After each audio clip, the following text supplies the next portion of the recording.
there, friends, and welcome to episode 18 of That One Gaming Podcast. I'm Colin, otherwise known as DeliciousMorsels, and here today we've got Lucas, aka Karn Evil 9. How you doing, Lucas? Good. Happy New Year. It is a new year, and we've also got Neal here, better known as BMK89. Yes, I am. How you doing? I am better known. I'm doing all right. All right. Glad to be here in this new year. Yeah. So, you guys have a good New Year. We also had a Christmas holiday, which I didn't realize until like after I was editing our previous episode where I mentioned that we had a holiday pass by, that we were talking about Thanksgiving, and the episode released after Christmas. So sorry to anybody that was listening to that and was like, what the heck? Thanksgiving? That was my fault. Yep. Yeah, we recorded ahead of time for that because of the holiday. So yes. Yeah. Yep. I don't know about you two, but I was very busy with my daughter's first Christmas and then subsequently Brown family Christmas over on the other side of the thumb. So, yeah, I had a couple busy weekends that I wouldn't have been able to record. So, yeah, that sounds pretty busy. Yeah. This was also my niece's first Christmas this year, and she was so much fun. My girlfriend was like, every moment that she could get, she was like, "Okay, give me the baby. I want the baby." Yep. How she is around Mavis too. Yep. We can hear as our fourth podcast host. Yes, she is our special fourth guest host for the who knows how manyth time. Hello. Yeah, all right. So, this week we're going to look back at 2022, as people often tend to do at the start of a new year, and we're counting down our favorite games that we played throughout the year. Though, keep in mind, we're not necessarily going to restrict this to games that released in 2022, since out of the three of us, I think I'm the only person here that really tries to keep up on new releases as much as possible. Yeah, yep. I've got a couple from I think this year. Yeah, I have one, maybe two if you want to be technical. Yeah. So with that in mind, we've compiled lists of our top 5 games that we played last year, some new, some old, and we're all looking forward to sharing them. But before that, this is usually the segment where we take some time to talk about what we've been playing since the last episode. But since this entire episode exists to talk about games we played all year last year, we thought instead it'd be fun to toss out some predictions for what we think 2023 has in store for us, so we can look back a year from now and see if we got anything right. Which is, depending on how crazy we get. Yeah, this will be fun to look back on. Oh man, Lucas, what do you got? Metroid. What is it? Metroid Prime 4. Does it get announced? Do we get some information for it, or is it gonna actually release this year? I would absolutely love for a release, but anything at this point. Yeah. The logo again.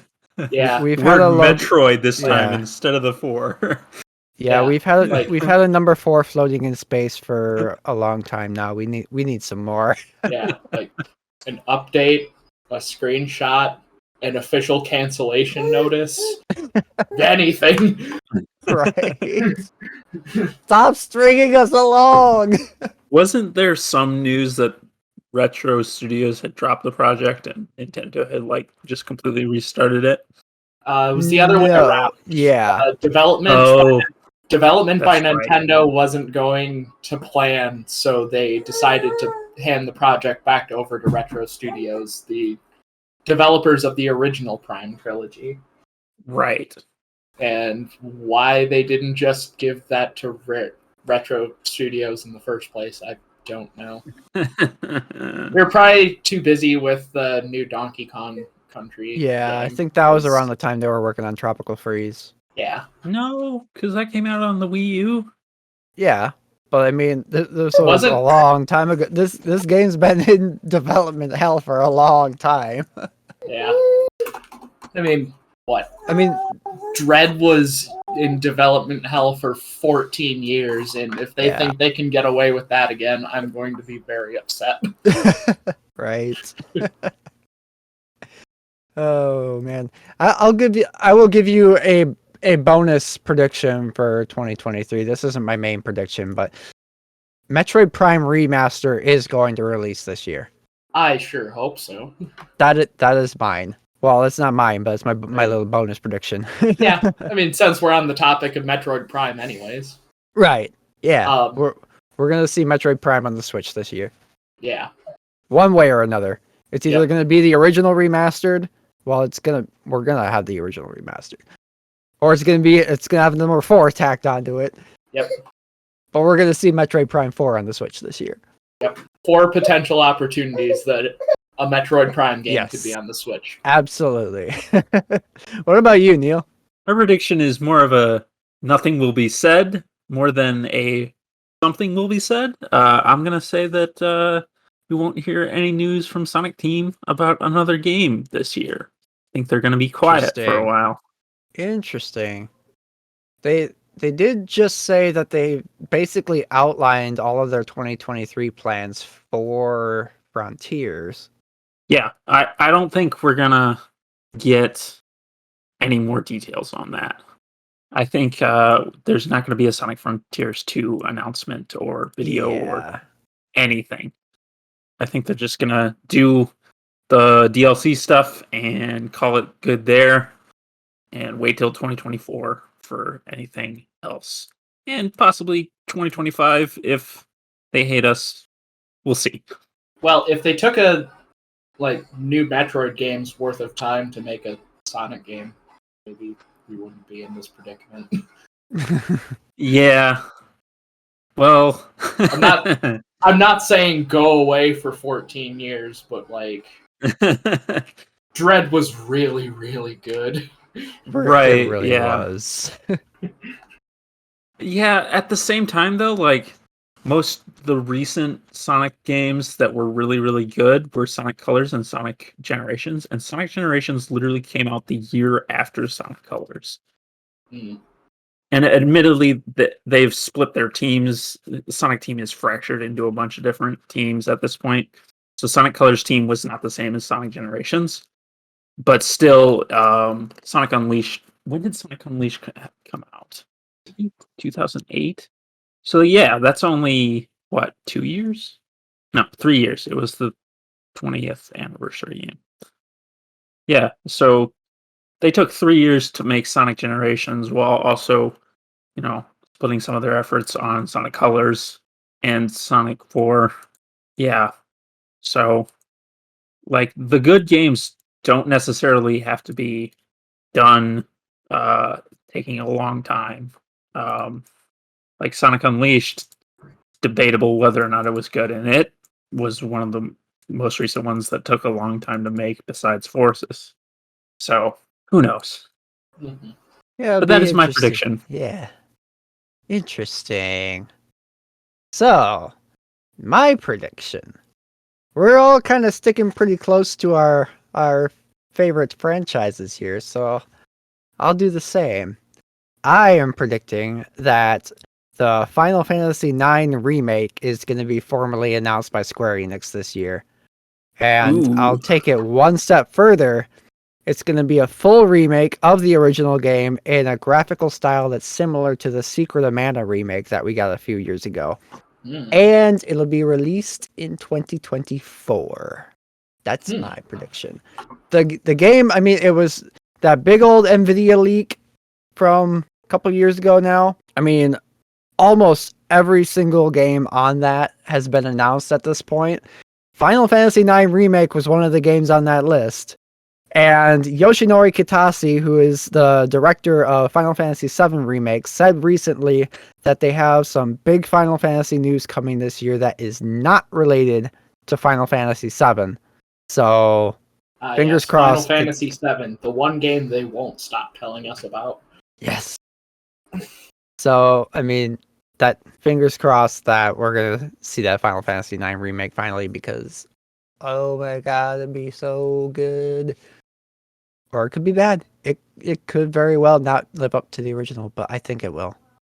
I think it'd be great. I would love to see that game modernized, and in kind of like more of a cartoony graphical style, like the Secret of Mana remake. I think that seems to fit it a lot more, just by the original aesthetic of the game being a lot more playful. Yeah. I think it'd be cool. But that should do it for our predictions, and we will see in about 365 some odd days how well we did. And I guess if any of these things come true throughout the year, we'll be able to go, whoa, Yeah. hey, we did it. Mine will have to wait until the very end of the year, unfortunately. Yep. Oh man, like December 31st at 11:57 p.m. Sonic Team announces a new Sonic game. Dang it! Almost had it. So close. Oh man. But yeah, that'd be fun to keep tabs on and look back on next year. But let's look back on last year now. So usually when we list off things, we only do about 3. But this time, because we're talking about something as big as like all the games that we played last year, I wanted to leave a little bit of extra time so that way we could each do 5 games each. Before we do that though, do you guys have any quick honorable mentions that you couldn't quite fit onto your list of 5? Like some that were just like almost there and you're just like, not quite. I'm gonna say Celeste because I literally started that game on New Year's Eve. Oh. I got Breath of the Wild for Christmas. Nice. But I barely started it, so I can't really say much about Me neither. it. I've had my copy for several years now, and I still have yet to put the cartridge into the Switch. Oof. I bought it digitally. My copy is autographed by the band August Burns Red. Yeah. Which would seem completely and totally random to those that don't listen to them. But actually, like, at least their bassist is a huge Zelda nerd, and they've covered the Legend of Zelda theme song, and even went as far as to do a music video for it. Yep. Ooh, nice. Complete with Link costume. Yes. Which is why when Lucas and I went and saw them 2021. Yeah, I think so. I think so. No, I think it was last year. It was like towards the beginning of last year. Huh. I don't know. Anyway, I brought the inner sleeve of my copy of Breath of the Wild with me to that show because we had meet and greet tickets, and I had them sign it, and it was like watching them pass it down the table, and they're like, "Who brought a Zelda game? Is this yours?" I'm like, "Yeah." They were like all like nerding out about Breath of the Wild and stuff. It was so cool. It was fun. I can't wait until Tears of the Kingdom comes out next year, so that way I can do the same thing with that. Yeah. I'm just gonna be that guy, and I'm just gonna be that guy at every Grand Rapids meet and greet with a Zelda game for them to sign. Yeah, honestly, I might do that too because I got my copies of Zelda 1 and 2 on the NES. And, Nice. Oh, nice. And Ocarina of Time, Majora's Mask, and yeah. Nice. Oh, I got my GameCube copy of Wind Waker and Four Swords Adventure. So yeah, maybe I should Zelda get games. some of mine. Yeah. Yeah. My cousin Kyle's an August Burns Red fan, and actually my gold cartridge copy of Zelda 2 was originally theirs. So Nice. maybe I should get that signed for them and then gift it back to them, just as a cool thing. Yeah. Yeah, I had a few honorable mentions that were just scratching the top 5, but just couldn't quite make the hurdle. So I played through and finished all 3 of the Bayonetta games late last year, and I would say Bayonetta 2 was really good. Bayonetta 3 was really good, but I think I still, after having some time to sit on it, I think I still really enjoyed the original game the most, just for the story aspect of it. So the original Bayonetta was one that was just kind of close there. Another one was Resident Evil 2 Remake. That was one of the first games that after I bought my Steam Deck, that was one of the first games I played on it. And it ran phenomenally. It scared the crap out of me, and I can't wait for Resident Evil 4 Remake in March. Shoutouts to the Steam Deck for just being cool. Yeah. That was a really cool gaming release for 2022. Yes. Well, I think it technically released at the back end of 2021, but like they were so limited. Availability. Yeah. It became fully available in 2022. Yeah. Yeah, how many years ago did the PlayStation 5 launch, and we're only just starting to get a stock that seems launch-like? Yeah, well, they just said, actually, Jim Ryan said at CES this past week that basically going forward, if you want a PlayStation 5, you should be able to find one in a store. So, and I've seen photos of people in some of my other Discords that I'm a part of posting photos of it on store shelves. So we're getting there. We're finally getting there. Just go to the bathroom in a Myers at the exact time they're stocking them. Yes. Do what I did. You'd have had one 2 years ago. Oh my god. But my You're in luck. Gotta love that PS5. No. We're taking this joke too far. Oh my god. Apologies to our listeners. My last honorable mention I had though was just Pokemon Legends Arceus. That game came out at the beginning of the year last year, and it was a great reinvention of the Pokemon formula. It was almost an open world game like what we would get later on with Scarlet Violet, but it was a lot more real time in its traversal and capturing a Pokemon, which was really fun, and it was hard, which was also really fun. But after I got my fill of it, I just haven't gone back to it. I haven't touched it since early March. Whenever I decided to finally to put the game down, I haven't gone back to it since. So that's why it just wasn't quite there. Like the other games that I on my list, I mean technically also haven't gone back to since finishing them, but I would be a lot more likely to revisit than Legends Arceus. So we got our honorable mentions out of the way. Let's just dive in to our top 5 games that we played in 2022. So by the end of this, hopefully our listeners should have a nice hefty chunk of 15 game suggestions for them to go and peruse at their leisure this year if they didn't get to them yet. So let's take it away, Lucas. Number 5. Oh, let's see. Well, before I start, Mavis has a couple that you would like. Yeah, what was Mavis's favorite games last year? Peekaboo. It's a good game. It's a good game. And then she got a Fisher Price gamepad for Christmas. All right. Doesn't the Konami code work with that? The Konami code does work with that. Yes. Someone at Fisher Price needs a raise. Yes. She also got a little TV remote so that she can change the channel to play games, of course. Perfect. Well, let's see. What games did I play in 2022 that I would like to talk about? Well, probably the game that I played the most throughout 2022 was Legend of Zelda: A Link to the Past Randomizer. Yeah. The bee.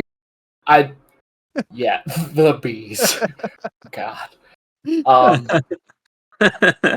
I claimed a $30 bounty from a friend of the podcast. In doing so, Yes.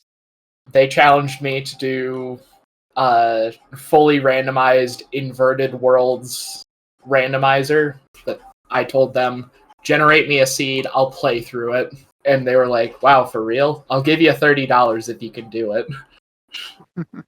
So I did that, and I got $30 out of it. Nice. That was, I think, one of the hardest randomizers I have ever played for any game. I believe it.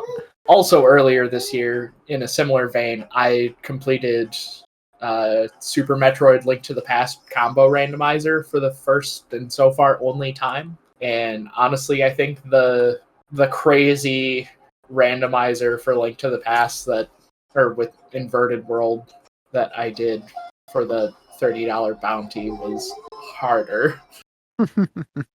But we did just do a recent episode on A Link to the Past for that one game.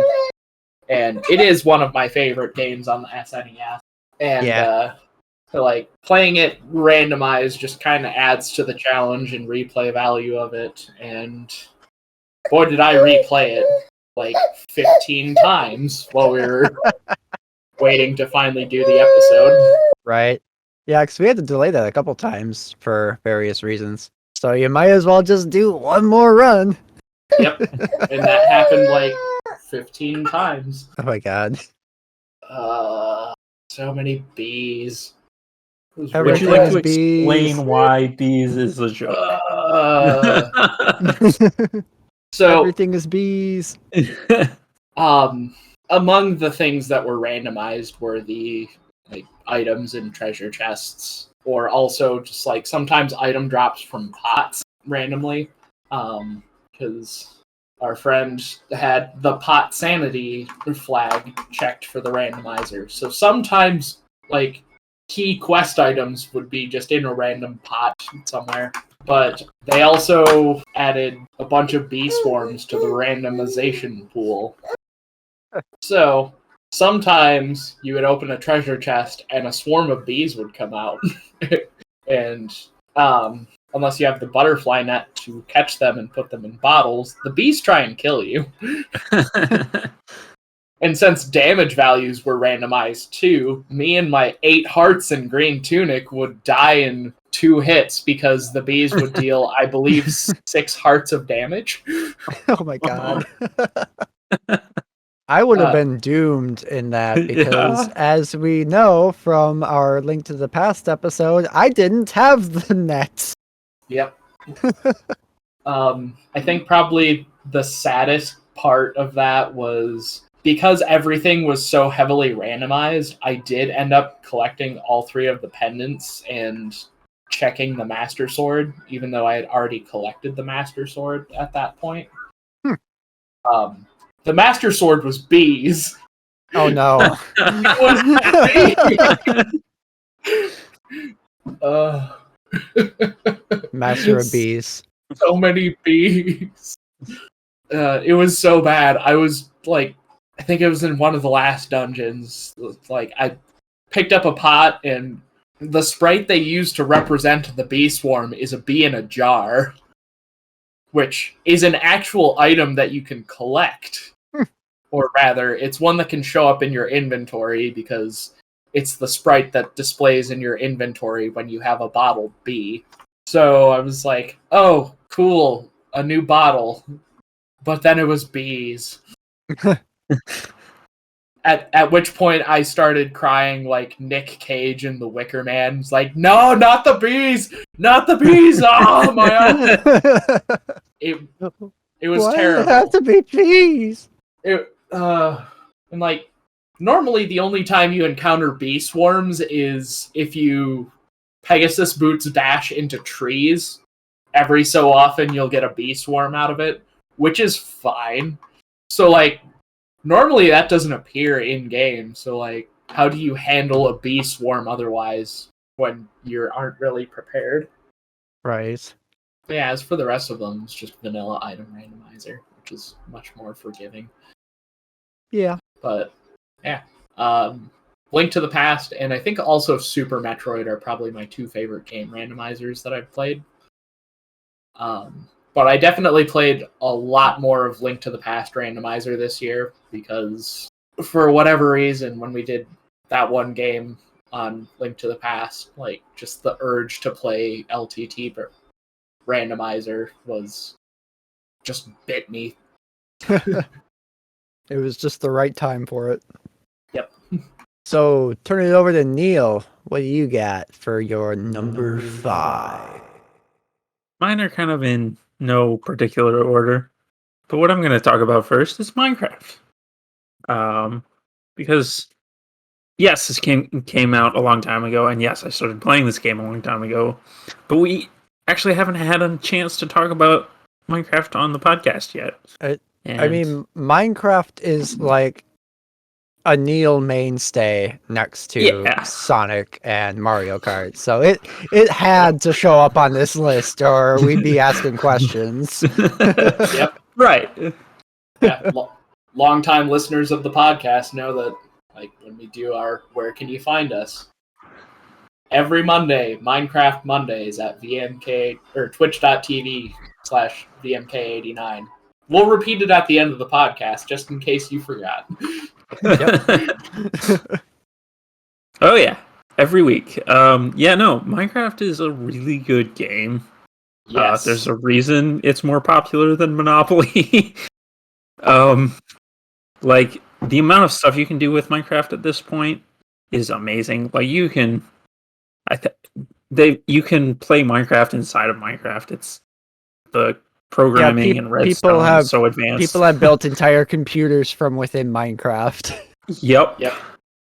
Back when I was in college, in the computer science program I was in, we were actually told by our professor for one of our end of the semester projects that we weren't allowed to do Minecraft redstone computers because of how much that had blown up. Oh my god.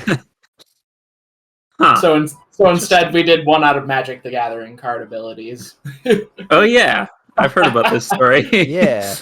No, Yeah, as it turns out, in current Magic creature types as of like 2014, you could build a 8-bit Kaga Stone prefix look-ahead adder out of just existing Magic cards. Yeah, that's kind of nuts that you can do that. How big does the table have to be would like to point out there was a popular science YouTube channel. I forget his name at the moment, but he did within the last couple of years a video about building a computer with Magic the Gathering cards. I would like to point out that Lucas, your class project happened before that video came out. So, yes, just for the record. Yeah, how big was the table that you needed to do this? I want to say it was like 140 something players. Oh my gosh. 140 players. Yep. Jeez. Because science. Kyle Hill. That was the guy that did it. All right. Kyle Hill on the Because Science YouTube channel. Yeah. That video came out 3 years ago. Well, I'm pretty sure that I was in college 3 years ago. Yeah. Your class project was more than 3 years ago. Yeah. I wasn't even in college 3 years ago, and I'm the youngest here. Let's see. Last was edited on April 27th, 2016. That's more than 3 years ago. Yeah. Yeah. I'd just like the record to show that TOGP did it first. That was the last edited date. This project is much older than 2016. Right. Maybe one of these days we'll have to have an episode where you just run down how the whole thing works. And Neal and I just sit back and we're like, yep, that makes sense. Yeah. With it completely going over our heads. Back to Minecraft. Right. I found the number. It's 144 players. Dang. Well, that is a computer number, isn't it? What's that? That's 12 times 12? Yeah. Yes, that's not a computer number. It's not a multiple of 8. Oh, yeah. Yeah. It's one player responsible for the initiation. Initialization for the adder. Then 142 players that are just there to represent, like, not in XOR gates, Oh and God. then one player for the outpit. Jeez. I think one of my favorite things that in Minecraft that I've never been able to mess around with much myself, but I always like watching people do YouTube videos of it and stuff. I like people that make songs and stuff with the note blocks. Oh yeah. Like sit there and like arrange actual songs. Like I Yes. saw one person did like Nothing Else Matters by Metallica out of note blocks. It's just like, this is amazing. Nice. Yeah. Gotta use a little bit of redstone there to do that, but I don't generally get into note blocks, even like for non-song uses. Usually note blocks are only for like pranks of like setting chests tripped up with wiring so that when you open the chest, a note block plays. A long time running thing. One of the longest members on my server in Minecraft is my good friend Nathan. He goes by Lord Kirov. He was on the server with just me for quite a while, and whenever I'd leave him a little gift, like, I don't know, he needed stone. Put stone in the chest, put a piece of sand on top of it, and I'd hook up the chest, make it a trap chest, and I'd hook it up to some benign contraption that doesn't really do anything, like drops TNT into water so it doesn't do any damage, or, like I said, a note block. And essentially I've made it so that he's paranoid every time I give him something, that he always digs around underneath it because he thinks I've trapped it. I've psyched him out, and I love it. But yeah, Minecraft is great. You can do a lot of stuff. But honestly, I have fun with just building and doing the main survival stuff. Our server, Minecraft Monday, despite we also do like mini games and all these cool maps and stuff, we also just play on our server. That's a survival server that's been around for, 2003 now, or 2023. Would make it 8 years that's been around. Wow. In the summer of this year. So yeah, we've been building on it for a long time, and we've had a larger influx of players more recently in the latter half of its existence, and it just keeps growing and growing. I highly recommend just sticking with one world and not resetting it. I know a lot of, especially YouTubers, will reset their worlds and start anew. If you just have one place with a ton of history, it is harder to get to like new places with like new updated stuff, but sometimes it's worth it just to have like walk through this old place and then keep walking, and eventually you're in some place you built only a year ago. Yeah, I briefly ran a Realm server with Yes. friends from our Discord for a while. Yes. And that was really fun. That was a lot of fun. Just kind of fell off. Yeah. But everybody kind of rushed through the game was basically what happened. Yeah. I will say that I used to like fiddling around in creative mode back in the day when that first came out. Yeah. But then I got bored with it really, really fast. So same nowadays here. when I play Minecraft, I really do enjoy the survival aspect of it. And it gives you more of a goal to work towards rather than just relying on whether or not you were going to have a fun idea that day. Yeah. Right. To build something. And the best part about survival mode is that you can still be creative. Right. Yep. I remember back in the realm that you had, like, I just one day decided to build a truck. Yeah, that's right. I had it parked outside of my house. Yeah, no, and having a survival world where you build lots of big cities is almost more impressive just because you gathered all these materials. Yeah, there's actual manpower and labor that went into it, not just, all right, I select this particular style of block and start building. Right. Which that does take time. Yeah. To creative players' credit, you can do crazy things. Like absolutely.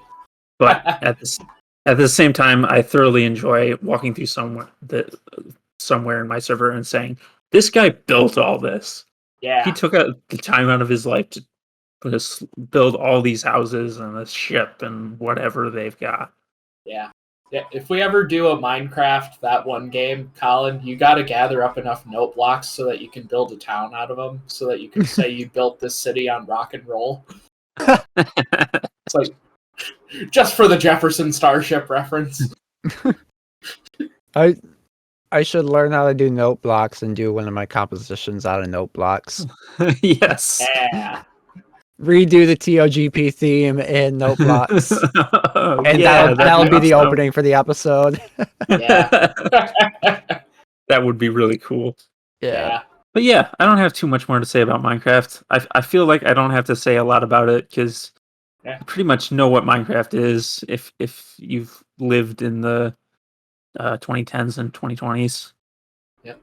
You say stuff about Minecraft every Monday. Twitch.tv/VMK80. Thank you for the second plug. I appreciate it. I first bought Minecraft way back in 2010 on my crappy Toshiba satellite laptop that barely ran it, and it was still well into beta. Yep. Unfortunately, I no longer have access to the credentials I used to purchase that version of it, so I had to buy it again when we went to do our Realm server, but it is what it is. That was a long time ago. At least you didn't lose an alpha cape. That would hurt a little bit more. Yeah. Yeah. I had a version that I bummed off of a friend back in high school. One of my crowning achievements in Minecraft was I built a giant statue of Optimus Prime. Nice. That's just Prime. It took me like 2 days. Man. I'm currently working on a palace for my previously mentioned friend, Lord Kirov. He is the Emperor of Rome, so he gets a palace, and I'm building it for him because I don't like his builds. They're fine. He's gotten better. I'm mostly joking. Plenty of note block traps within. Yes, that's actually a good idea. I should hook all the chests up to traps. Put one under the bed. Yeah. Yeah, I remember back in the realm, I stuck a few landmines in people's houses once because I was being a rude person. See, that's the genius of mine. They weren't traps. They were just made annoying noises or caused redstone circuits to go off. It was simply to psych him out and make him think that I might one day trap him, but I never planned to. Yeah, I mean, remember our friend of the podcast that eventually gave me $30 for a link to the past randomizer? I might have stuck a TNT with a pressure plate or stone pressure plate in their doorway. Speaking of TNT, that just reminded me, one of my other favorite things to do when I got bored in creative mode was to just make a giant glob of TNT and then detonate it. Watch your computer crash. Yep. I crashed the Xbox version before with that. It was, I built a giant, there was this giant underground chasm, and I just filled it to the brim with TNT, and then I detonated it and then tried to fly along behind it as it blew up. And then eventually it just crashed. Nice. Yeah, I've blown many a village up in my day in creative. Yes, so much fun. Yeah, one of the things you can do now with custom world generation is choose types of blocks in a layer. Like you could have sandstone and then smooth stone and then bedrock. So you can set it up to have a layer of pressure plates, a layer of TNT, and then a layer of bedrock. And then it's an infinite world of TNT. You spawn in, explodes immediately. That's amazing. It will kill your computer. Yeah. Yep. Yeah, back then you were crashing stuff on a Toshiba satellite, and now you've got a Ryzen 2700X and a RTX 3070 so you could crash Minecraft in 4K if you wanted. With ray tracing. Yeah. Oh my god. As hardware changes, the software stays the same. Right. Minecraft is a good game. It's so It good. sure is. It's timeless. Now for my number 5. So for my games, because I played so many games last year, I limited myself to games that I actually finished, because even then I still had over 30 games to choose from. And my logic kind of was like, with all the games that I did finish last year, if I didn't finish one, was it really good enough to make my top 5? So that's kind of where I was coming from with my list. So my number 5, and these are in order from number 5 to number 1 being the best. My number 5 is a game we actually mentioned earlier, thanks to Neal's Christmas present. It's The Legend of Zelda Breath of the Wild, which I finally played through and finished last year. The first time I ever finished a Zelda game from start to finish. And what is wrong with you? Just for whatever reason, every time I played like all of the mainline ones except Skyward Sword, and for whatever reason, every single time I end up putting it down for some reason. But this time I stuck through Breath of the Wild, and it was phenomenal. Absolute pinnacle of open world game design, by far.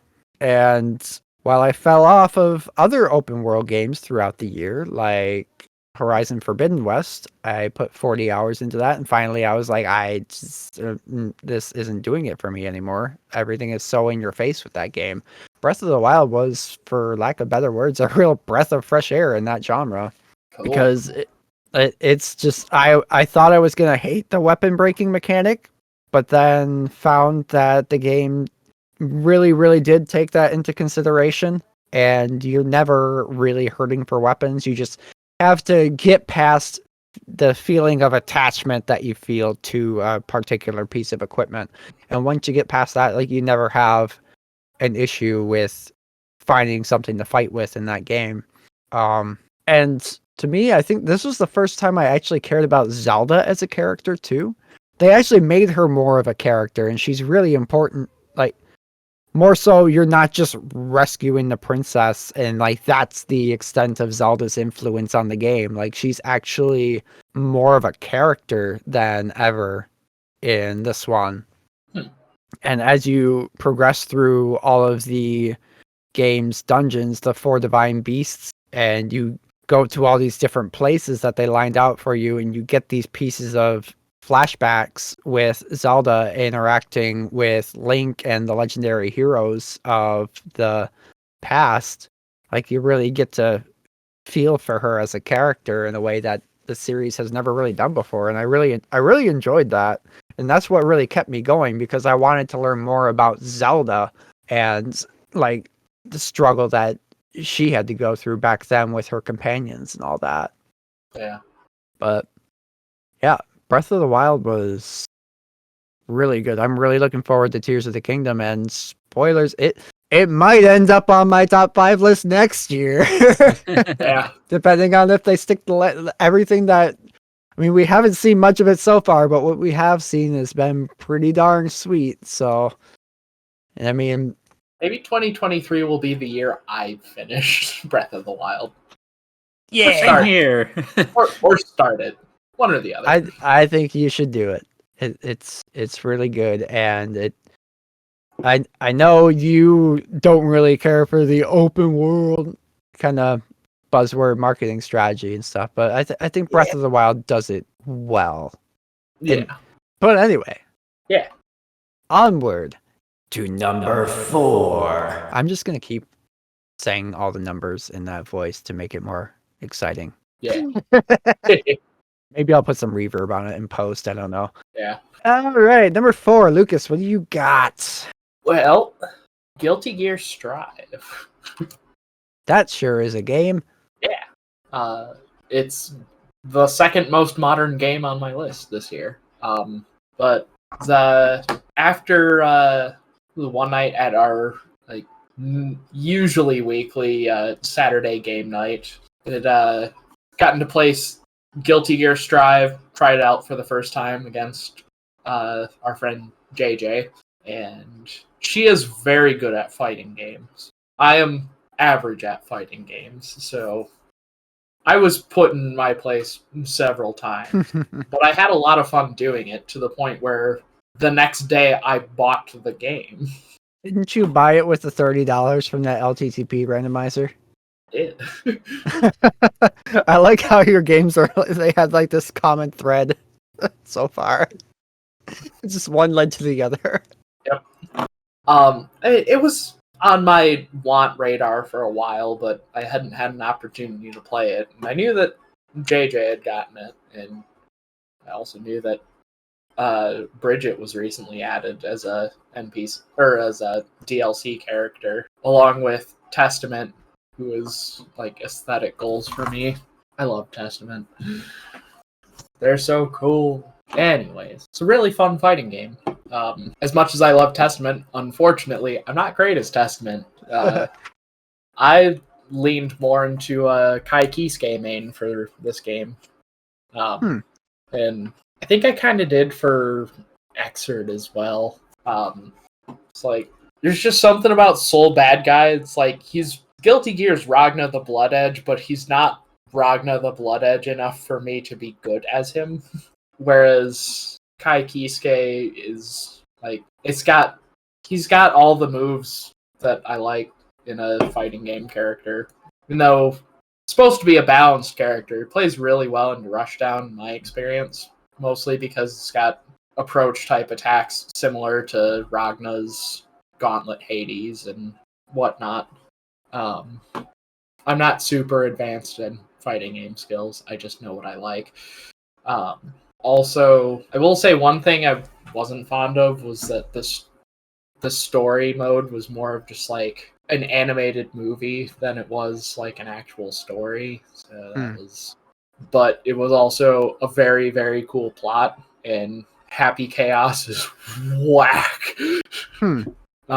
Spoilers, there's a very happy ending for Frederick Bulsara, which may or may not be Soul Bad Guy, which may or may not also be Freddie Mercury's legal name. But yeah, this game is, I mean, all Guilty Gear games actually are just chock full of music references. Yeah.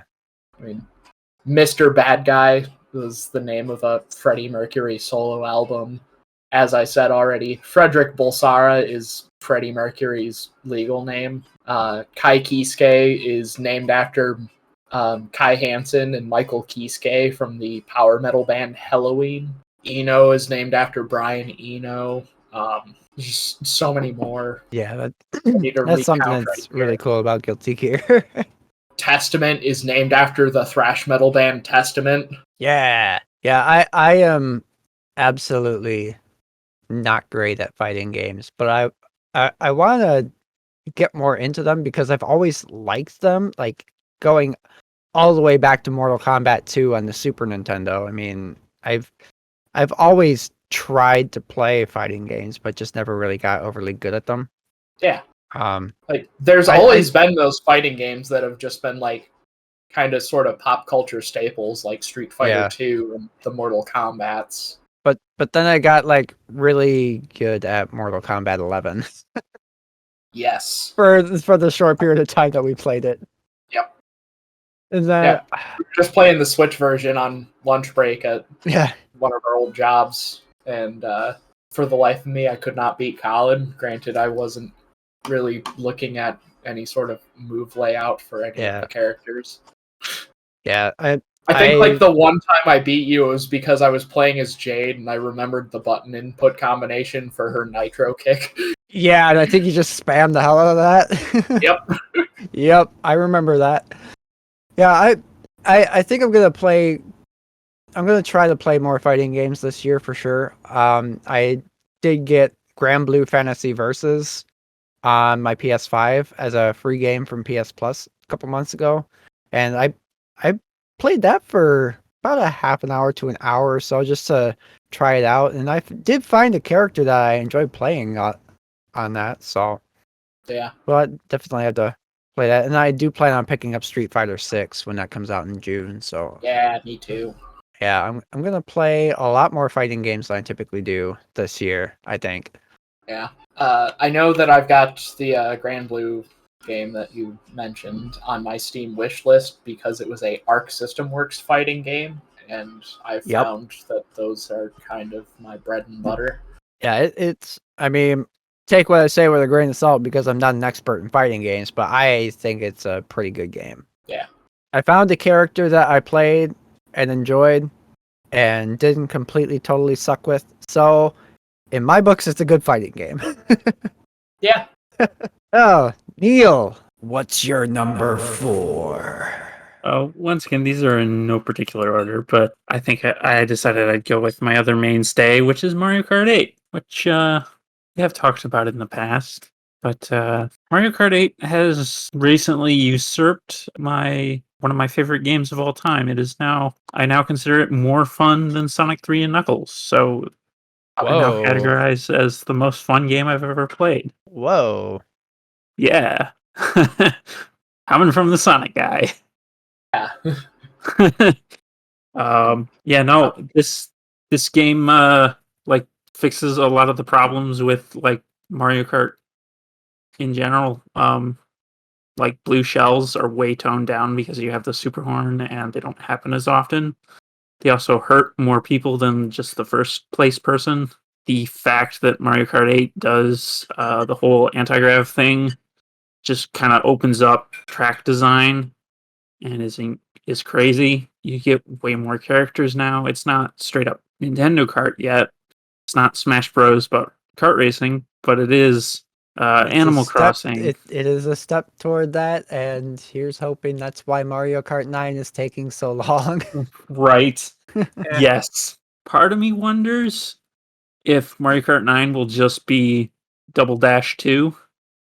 Oh, that'd be Or sick. because I've noticed that all the tracks they release in these booster pack, whatever they're called, booster course packs, they do not include any GameCube tracks. Really? Interesting. Yeah. So part of me wonders if they're just going to remake all the tracks from Mario Kart Double Dash in 9 and then just have a bunch of new Double Dash tracks. And I think that'd be really cool. And at this point, I don't know where else they go from, like, as a gimmick beyond Mario Kart 8's gimmick of there is no up and there is no down. Yeah. And Double Dash with gliders and anti-grav. That'd be awesome. Yeah, I was just about to say that too. That would be crazy. Yes. I have my hopes up for that, and I also hope it comes to the Switch and not they wait for whatever the next console that they have mentioned they're working on. I would like an actual Mario Kart that's not a remake on the Switch. I feel like it makes sense. So that way we can get a up-res port of that to the new system. And then start the cycle over again. Yeah, I'd be perfectly fine with that, honestly, because Mario Kart 8 Deluxe kind of fixed most of the problems with Mario Kart 8 to begin with. Right. Although, honestly, I don't do battle mode hardly at all. We should do Mario Kart battle mode at a Magic Night sometime. That'd be fun. That would be fun. All of us just bring our Switches with Mario Kart and then just do battle mode. Yeah. The most fun I've had with Mario Kart 8 is once again Double Dash, or not with Mario Kart battle mode in general is Double Dash. Yeah, battle mode. Bob-omb Blast was my favorite. Yeah. Yeah. Plus, you got to do a map that was a GameCube. Yeah. Play on the console while you're playing on the console.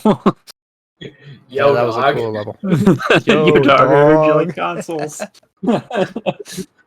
But yeah, no, Mario Kart 8, especially now that they've added the versus mode having toggle off items, if you really still do not like the blue shells, or if you're like me and don't like bloopers, because God, ink is annoying. In Mario Kart Wii, I didn't have an issue with the ink guys, because in that game I had all the tracks memorized, but there are so many tracks. Yeah. It kind of Over becomes 100 impossible. at this point. Yeah. Just a few. Just a few. Just a few. Yeah, Mario Kart Wii was, 4 regular cups, 4 remake cups? Not nearly the amount of tracks that 8 Deluxe has. Yeah, there was a total of 8 tracks. Yeah.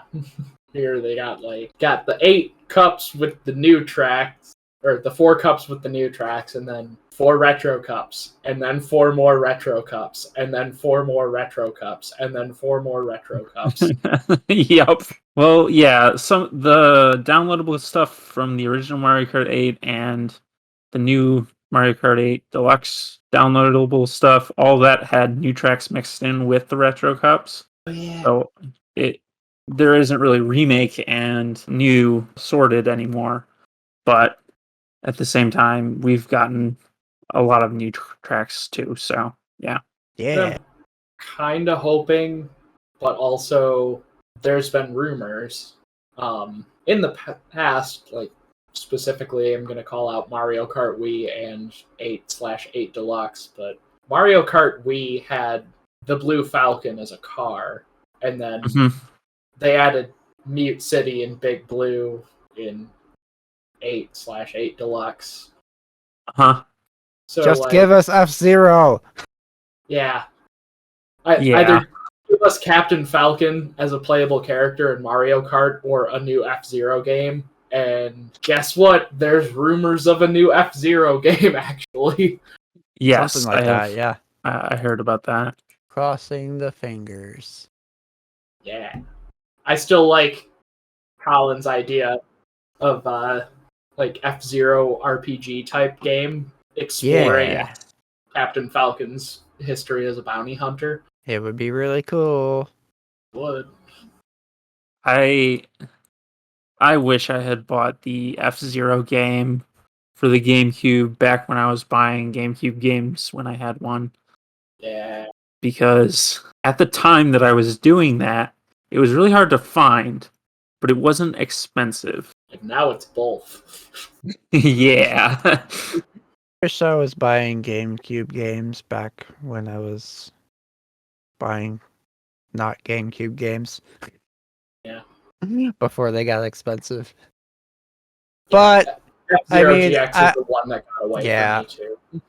But I mean, I've got a mod chip in my GameCube that I can just burn any game to a mini DVD and play it, except for Mario Kart Double Dash for some reason. Yeah. So I didn't realize it was also 3 digits. Ooh, gross. No. It's even more now. Yeah. Oh, that's disgusting. It's okay. F-Zero AX is even more. There's a F-Zero AX arcade machine for $5,000. Buy it now. Yuck. Granted, it's an entire arcade machine, so yeah. Hey, send that over to Rocket Arcade and ask them to buy it and put it in their building so we can play it. Yeah. All right. My number 4 is a game that I played all the way back in March of last year. And it kind of stuck with me that long. And that game is Triangle Strategy. That game, I still have to finish writing my review for it. At this point, if I finally get around to finishing that review, the game will be a year old, and I'm just gonna title the video my year late review of Triangle Strategy. But no, it's the thing that really stuck with me with that game is I played a lot of RPGs with decisions mechanic where Mass Effect and Elder Scrolls and the choices you make affect the narrative and stuff like that. But none of them have ever really made me stop and put down the controller and really contemplate what the potential consequences of the decisions that I make would have, quite like Triangle Strategy has.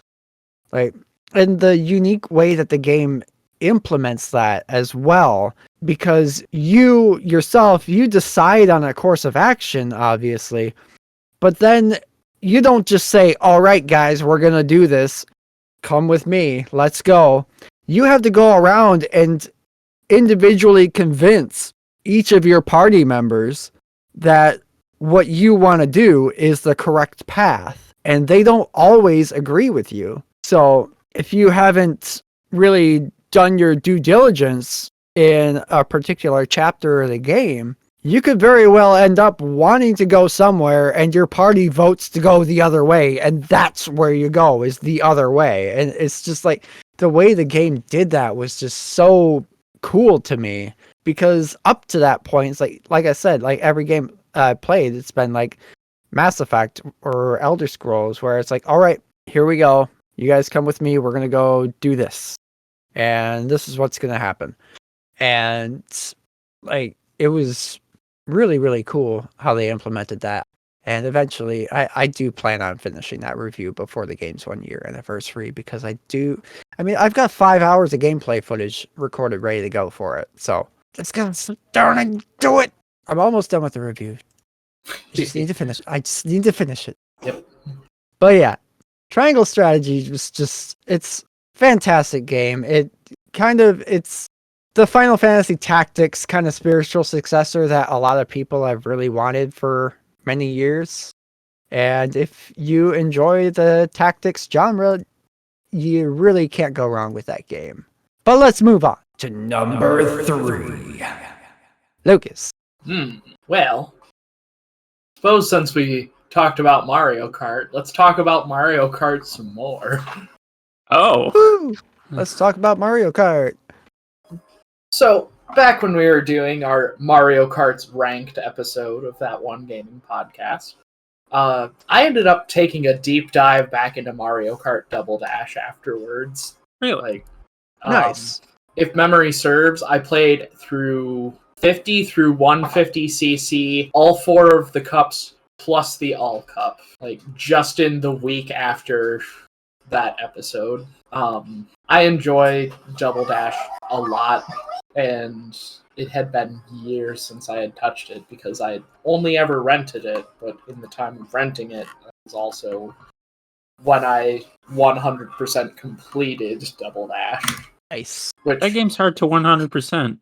yeah, especially once you get to the mirror mode, because it's 150cc and the tracks are reverse. So there's like no real warm up to like. Nope. There's no 50 or 100cc mirrored, so like you're just kind of thrown into fastest engine speed, but the tracks are reversed. Yep. Or mirrored, more specifically. Which, very challenging. Even like going through Mushroom, Flower, Star, and Special Cups is not enough preparation for All Cup on mirror mode. No, it is not. I got very angry at my TV when I was playing that as a kid or high schooler. Yep. But that game is pretty good about giving you unlockables pretty steadily. Yes. Is it after like 100cc and upwards if you complete, then you get a new item? Something like that. I think you unlock something for pretty much everything that you do. Like every cup you beat, you get some character or some car. Yeah, I might be thinking the Toad and Toadette unlock. That's like beat 100cc something or another.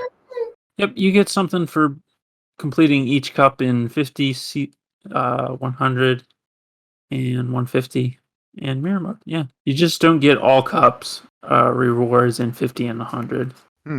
Yeah, played the crap out of this game, and then just picking it up again to refresh my memory on that for the Mario Kart ranked episode just like reminded me how much I really loved Mario Kart Double Dash back in the day. I mean, playing it for that episode,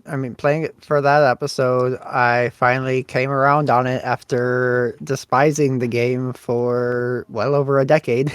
Yeah. Yes. So finally giving it a fair shake now that I'm not 15. Yeah. Yeah, Double Dash is a very good game. Neal, what do you got up next? Well, I was trying to not do this without talking about a That One Game episode. game, but I mean, here we it's a are. game you played last year. It sure was, and that is going to be Final Fantasy 1 Pixel Remaster. That's a great game.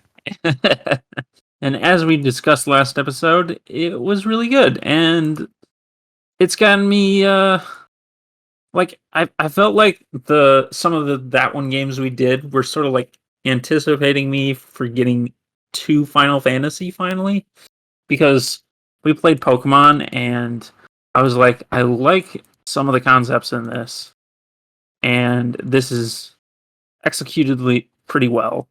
Like, it's a Game Boy Color game. There's going to be issues, but other than that, it's pretty well done. But it's just not exactly for me. I want more JRPG elements in this, and like I kept wishing I could just like not have to like be limited by how much stuff I could buy and how many trainers I could battle. I wanted to just keep battling the same trainers over and over again and just like grind a lot more, like you can in an RPG. Yeah, That makes Pokemon sense. are Yeah. not the greatest for grinding against. Yeah. Yeah, you can always grind against wilds for experience, but grinding for money is a completely different thing. Yeah. Yeah. Because I want, what I would like to do in Pokemon is just catch all of the Pokemon as I'm going through the first area. Maybe not all of them, but the ones I want to train, the ones I think are cool. Collect a bunch of the good Pokemon and have a huge team and like switch out my team a lot more than rather than just having 1-6 set of characters. But that's not really what Pokemon is. Yeah. And I kept longing for like JRPG things where there wasn't this huge weaknesses and strengths chart that I had to learn. I feel like a lot of people that play Pokemon now that played it as a kid don't understand how hard it is to learn all that because they played it as a kid when their memory was much more flexible. For me, it was like looking at a chart every single time I was in a battle that mattered, and it got frustrating. But then we played. Go ahead. Still kind of that way. Yeah. I didn't have too big an issue with it, but again, I mean, I played it ever since I was like 7 years old. Right. But once they introduced fairy type, that's where I started to trip a little bit. I've started to get used to fairy type, but it's still every now and then I'm like, oh wait, fairy is weak to steel type. This is bad. Right. Yeah, and so imagine that for the entire chart for me. Yeah. A bulk of my Pokemon playing came from red and blue, which is pre-dark and steel types, so I struggle with those even. Right. It was before the Dark Steel expansion. Yep. Well done.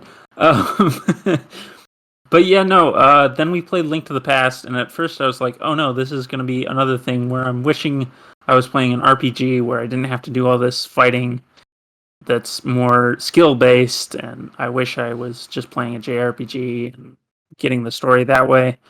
But then Link to the Past ended up being super fun for different reasons, and that gameplay I ended up really, really liking. Same. Yeah.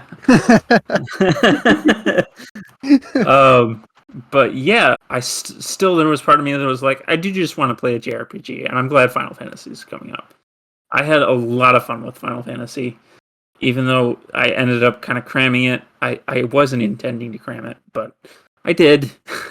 But also, I was really over-leveled, which is how I enjoy to go through RPGs, and I had a lot of fun just smashing things with all my stuff that I had unlocked and super high attack stats, and had plenty of money for all the annoying parts like the gold needles. Yeah, and buying the fairy that you should have saved your money for instead of having to grind 50,000 kill. Come back when you've got a little more money, buddy. Come back when you're a little richer. But yeah, no. Playing Final Fantasy has it has made me go, hey, this is a premier RPG game. I should be into this series.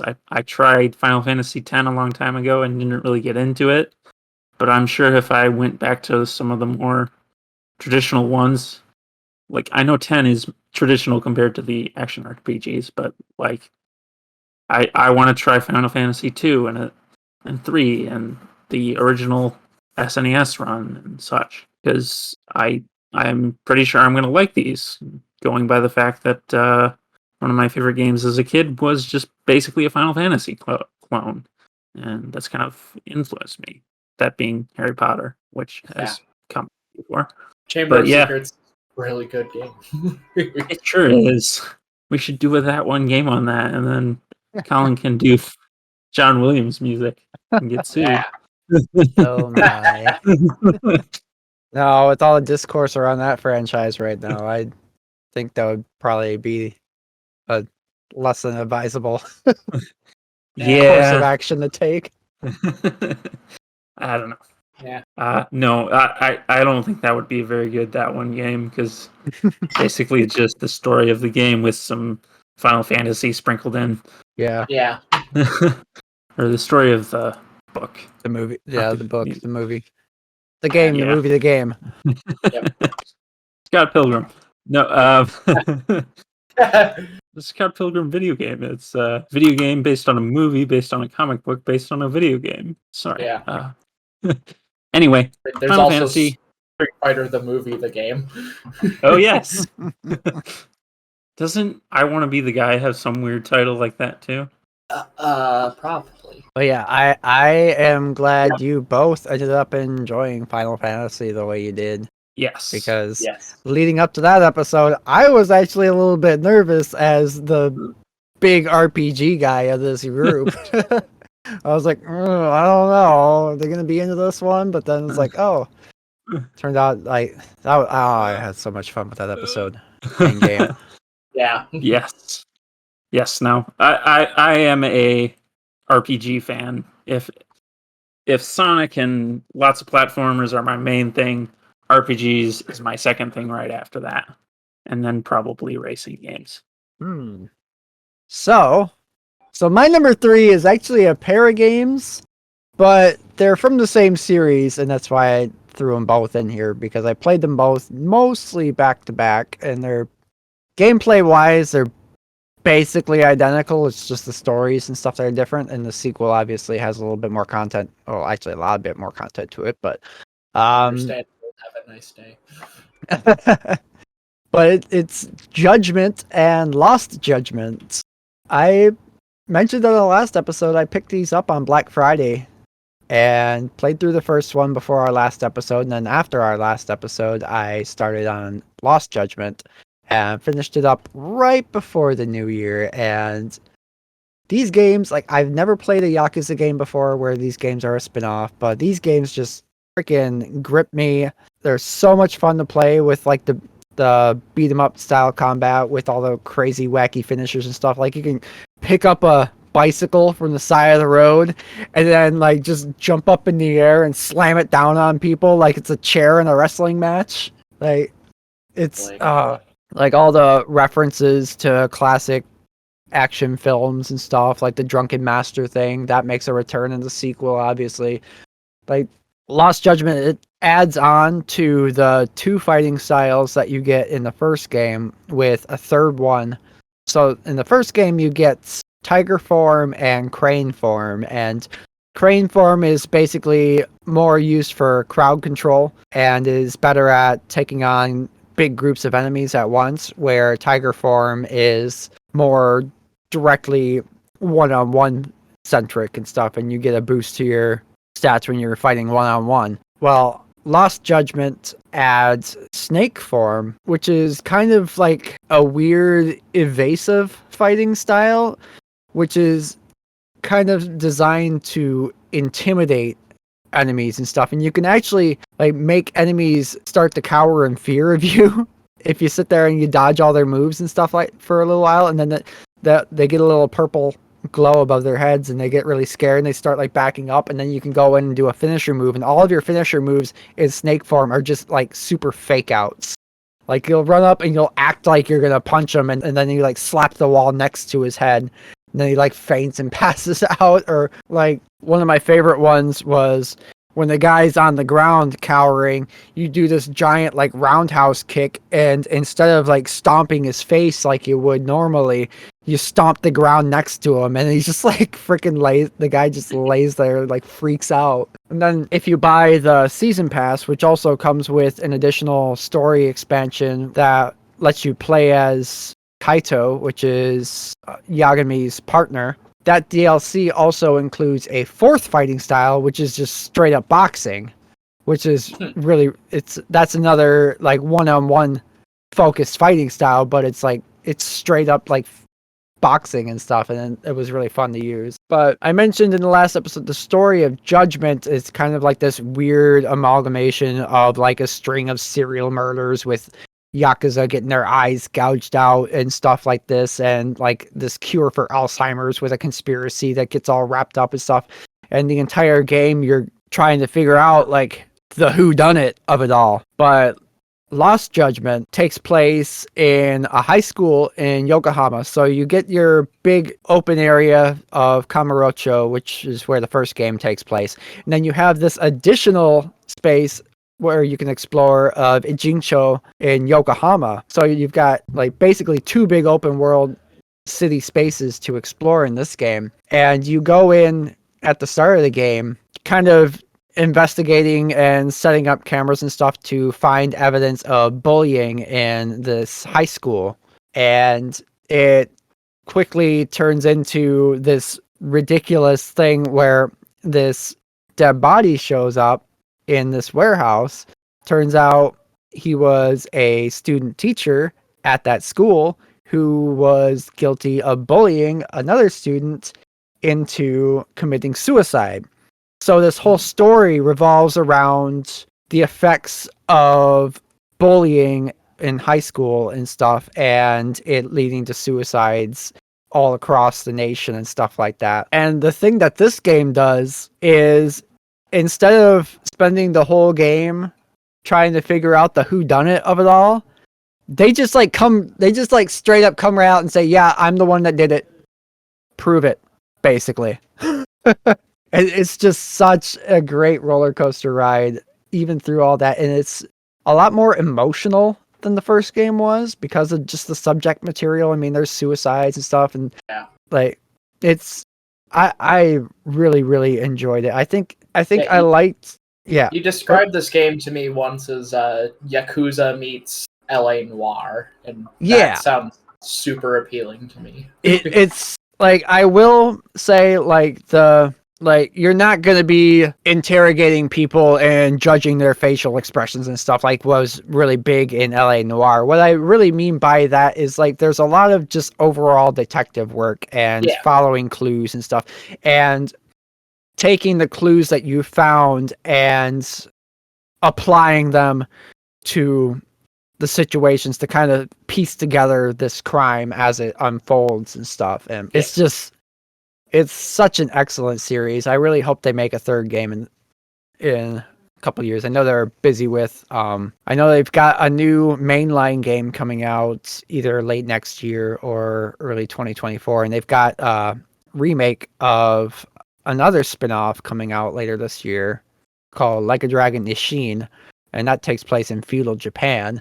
There's also Like a Dragon, The Man Who Erased His Name. That's the main. Yeah, no, that's the mainline one. So they've actually. There's Like a Dragon H for 2024. Oh, is the Man Who Erased His Name not Like a Dragon 8? It's Like a Dragon Gaiden. Oh, okay. So yeah, so they're a bit busy now. So it'll probably be a little while before we get another entry in the Judgment series, if we do. While we're on the subject of these games, and also to touch on something you'd mentioned earlier about wrestling finishers, Kenny Omega of AEW, All Elite Wrestling, and also New Japan Pro Wrestling fame, potentially could show up in either Like a Dragon H or Like a Dragon Gaiden. What? Which wouldn't be the first time, because in Yakuza 6, the NJPW wrestlers Kazuchika Okada, Toru Yano, Tetsuya Naito, Hiroshi Tanahashi, Satoshi Kojima, and Hiroyoshi Tenzin also appeared in the game. Huh. And they do like actual like facial modeling of the actors in these games too. Yeah. So it would actually be Kenny Omega playing a character. Oh, that would be sweet. Yeah. Like I accidentally made Kenny Omega your favorite wrestler after telling you about his finisher, the One Wing Angel. Yep. And then at Wrestle Kingdom 17, he did the whole Sephiroth entrance, and it's great. It was so epic. I've never really been into pro wrestling, but if I was ever going to like go full bore into pro wrestling, I think Kenny Omega would probably be my favorite wrestler just because of that stuff. Like, I had never seen any of his work until I think it was Wrestle Kingdom 14 Kenny Omega versus Chris Jericho match. That was the match you showed me, right? Yeah. Yeah, that was just epic. Yep. Yeah, I had heard he was one of the greatest wrestlers of all time. I mean, Kenny Omega's match against Kazuchika Okada, I want to say Sakura Genesis. Dave Meltzer from the Wrestling Observer gave it 7 stars, completely breaking his 1 to 5 star match rating system. So Kenny Omega very much lives up to the best bout machine nickname he's earned. Yeah. And he might be in the next Yakuza game, which is great. That's awesome. Yeah. Speaking of the Yakuza games, they actually, with the previous one, Yakuza 7, which was called Yakuza Like a Dragon, they've finally switched over and they're dropping the Yakuza name because that was only something that the localized versions of the game used to begin with. In Japan, it's always been known as Like a Dragon. Yeah. So now going forward, they're just finally changing that. So the Yakuza series from now on is going to be Like a Dragon. Yeah. Which sounds really cool. I like that name. Yeah. But yeah, I'm looking forward to all all of the Yakuza games are on PlayStation Plus Extra right now to just download and play for subscribers. So, I mean, I'm going to buy physical versions anyway because I want them, but that's just knowing that's all there. Like, I can just start playing through the mainline series finally. I'm really looking forward to. I hope I get some time to try at least a couple of those this year. I'm going to try to space it out, though. I've heard the whole Yakuza franchise is just fantastic. Yeah.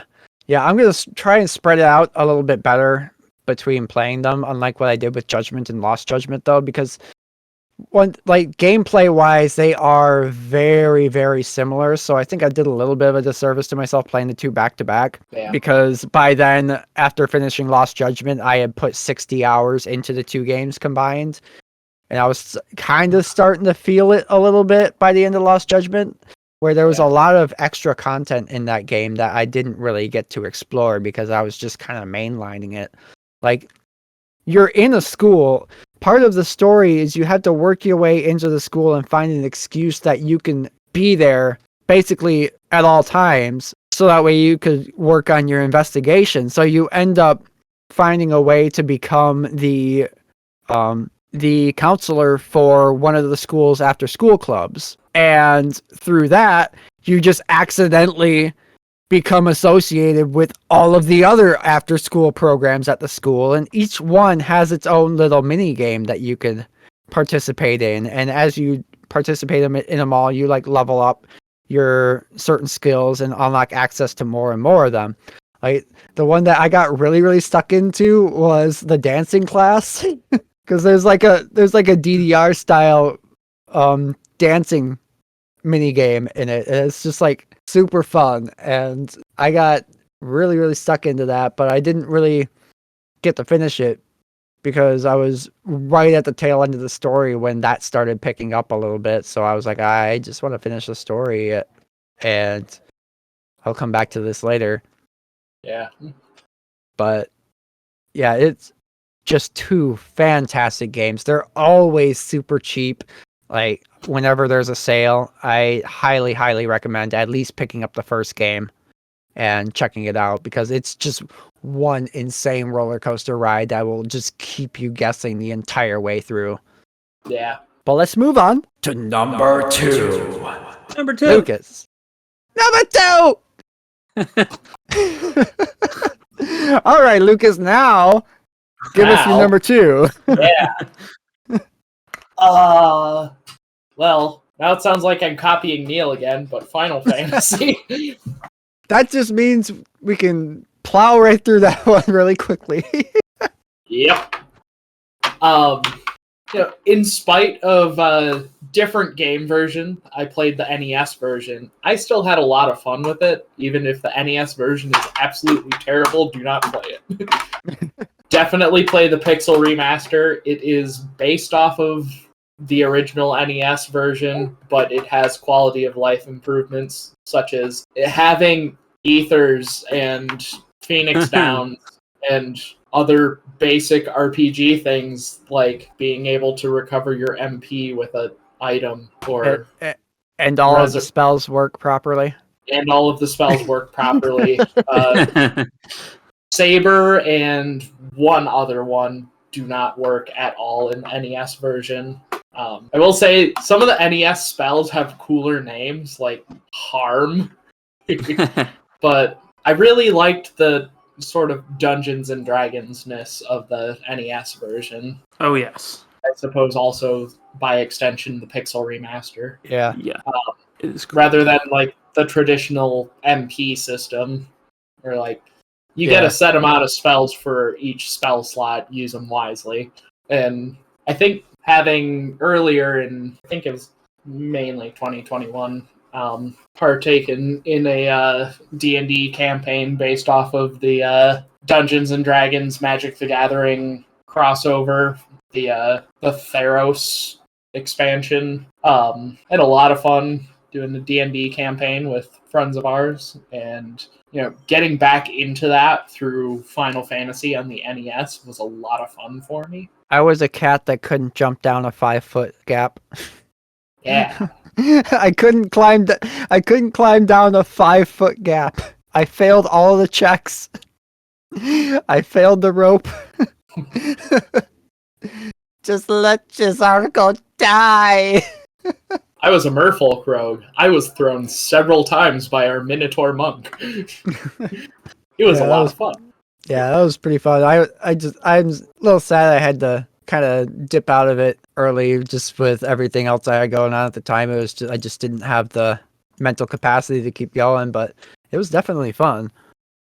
Yeah. Maybe someday we'll do another one. Yeah. Teach Magus. But yeah, I said it a little bit earlier when Neal was talking about it. I'm just glad you guys both like Final Fantasy, and I'm looking forward to now doing more for that one game. I don't think we're probably not gonna do one this year, just because of how we space out our That One Game episodes. I mean, I know our last 2 episodes were That One Games, but there was a large chunk of time between them. Holidays and whatnot. Yeah. So with how we space out our That One Game episodes, I don't know if we'll get to another Final Fantasy game this year, but we will probably squeak in a Final Fantasy adjacent game. Which you'll just have to find out what that is when the episode comes along. If it happens this year, it might be early next year, depending on how scheduling works. So we'll see. I wouldn't say Final Fantasy's converted me into a full-blown RPG fan, but it's put RPGs back on my game radar. Good. For the longest time, like, I just kind of got burnt out and uninterested in RPGs and stuck mainly to platform games like classic Mega Man and Super Metroid and whatnot. So playing through Final Fantasy has kind of rekindled my interest in the RPG genre as a whole. So I'm looking forward to trying out more. All right. Neal, number 2. Number 2 for me is a little bit weird. So this is actually a game Lucas will know about. I'm going to mention Screen Cheat. This is definitely not the best, one of the top 5 games quality-wise I've played, but it was a lot of fun, and I'd like to talk about this game just because I don't hear a lot about it, and I feel like I'd like to share how much fun this game is. I know that game. You do? Okay, good. I've Lucas never knows played this game it for sure. I've never played it, but I've always wanted to. Yeah. I recommend it. I have it on my Switch and on Steam, so if we're ever at a point on a Magic night that you want to play it, let me know. Yeah. Yeah. Yeah, that screen cheat is a first-person shooter where the object, it's a 4-player split screen where the object of the game is you can't see your enemies on your screen. So in order to locate them, you have to screen cheat like we used to back in the day and get all mad at each other in GoldenEye because we're screen peeking. Yep. Yes. It's a ton of fun. Me and Lucas played it. Similarly, also Metroid Prime 2's multiplayer. Similarly, also Halo local multiplayer. Yes. Any FPS with a local multiplayer, do the thing that everyone frowns upon. Yep. It is essentially just a party game. It's not a game that like you play and get super into and play multiple times in a row. You just play it once, have a bunch of fun with it that one time until you're sick of it, and then move on to another party game. But when you play it, it is a lot of fun, and there is enough in it to explore that it lasts a good hour or two. We had a lot of fun playing it. I kept losing, despite being the only one who had played it before. But that's just me and not being good at first-person shooters. Yeah, I'm not particularly great at them either. Yeah, I think that's right, because you and me were the ones losing, and Griffin was winning most of them. Yeah. But no, it's a lot of fun, and I don't think it's a lot of money, because, once again, it's not super popular. Yeah. It's also a really old game. I was looking it up. It came out in 2014, so nearly a decade ago. Yeah, I think I bought it on my Xbox One back when I had an Xbox One, and I just never got to play it with anybody. That was some time ago. Yeah. It's got a lot of fun weapons too. It's not like Ratchet and Clank levels of fun weapons, but it is very fun weapons. You get to ride a horse, kind of. Nice. You played the game, you know what I'm talking about. Yeah, there's a lot of party games that we've played at like Magic the Gathering nights. Like Ultimate Chicken Horse comes to mind. Yep. That one's fun, even though I'm terrible at it too, which is weird because it platforms like Mega Man X theoretically should. Yeah, I'm terrible at that too, even though I'm into platformers as well. Party games are a lot of fun. Yeah. All right. My number 2 pick, my runner-up to the best game that I played last year, is a game that has won many awards and is pretty universally agreed upon as a very good game. I would agree. It wasn't my favorite game last year. But anyway, my number 2 game was God of War Ragnarok. There it is. I was expecting that. There's that game. Yep. Wow. Like, again, I think I mentioned I struggled to get into God of War as a franchise in the past. And it finally clicked with me with the 2018 game. And Ragnarok just does everything the 2018 game does, even better. And the story has so many emotional beats to it. It was just, like I said, I think I mentioned it in our last episode when I finished the game. Like the last level, I was like fighting back tears, especially like the right before the end credits, and I'm just like, don't, no, don't. It's just. I mean, to be fair, the new games are not designed by someone who could not find a shootable block in Metroid Dread, so there's actually some depth to the game design there. Yeah, it's just such a remarkable game. It's challenging, but in all the right ways, which I really enjoyed. It's as hard as you make it, basically. Like, you can crank up the difficulty to give me God of War difficulty if you want to be just completely masochistic or something, or even the normal difficulty is just the right enough amount of challenge, and there's optional boss fights similar to the Valkyries in this game that just there's one of them I was just like, oh, you are just so sadistic. Why would you do this? But it's so fun. It's just there was just one game that I enjoyed as good as Ragnarok was. There was one game that I enjoyed even more than God of War Ragnarok, and we will get to that very soon, because now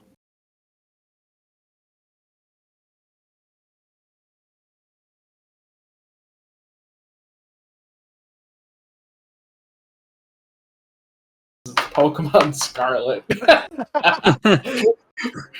you have been grinding that game. Yeah, I have.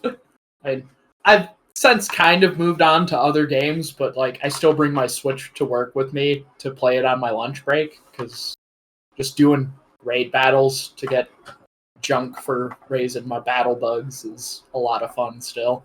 So like I really like this game. And I mean, it has a very kind of troubled release history so far because of the game is plagued with performance issues, apparently. Graphical issues, yeah, I've noticed some, but like it's not as unplayable as everyone made it out to be at the initial launch of it.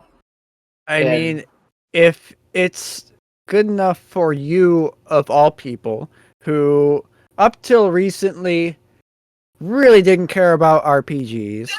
Yep. And really, still to this day, probably doesn't care about open world games. Yep. For you to pour more hours into this game than I have, yeah, is impressive. Yeah. And like I've said, I'm working on a competitive bug team to just like do battles against our friends at Magic Night with. I don't know if anyone else has put together a team yet, but I mean, I've got, I think at this point, I want to say like 14 like fully EV trained max IV with appropriate battle item bugs put together for a mono bug team. I know this has been the case for a while, but Heracross with Guts and Flame Orb is ridiculous. Yeah. Flame Orb burns you, which lowers your attack stat, but Guts ignores that and raises your attack stat on top of that. Yeah. Plus, then you can't get hit by other statuses, like can't get paralyzed or poisoned, or as an extension, deeply poisoned, or put to sleep. And you just get 1.5 times your regular attack power. And when you've got a Pokemon that can learn Mega Horn and Earthquake and Stone Edge and Close Combat, you just kind of beat the crap out of everything. Yeah, that's powerful. Also, Volcarona has become one of my new favorite Pokemon because of that. Is so good. I love Volcarona. It's very good. Especially with Quiver Dance. I still remember the first time I found it in white version. It was just like down in this like it's like a desert temple type thing that you go down into, and it's just randomly there. And I'm like, what is this? Giant fire moth. Yeah. And then there's similarly Frostmoth, which is like Ice Volcarona.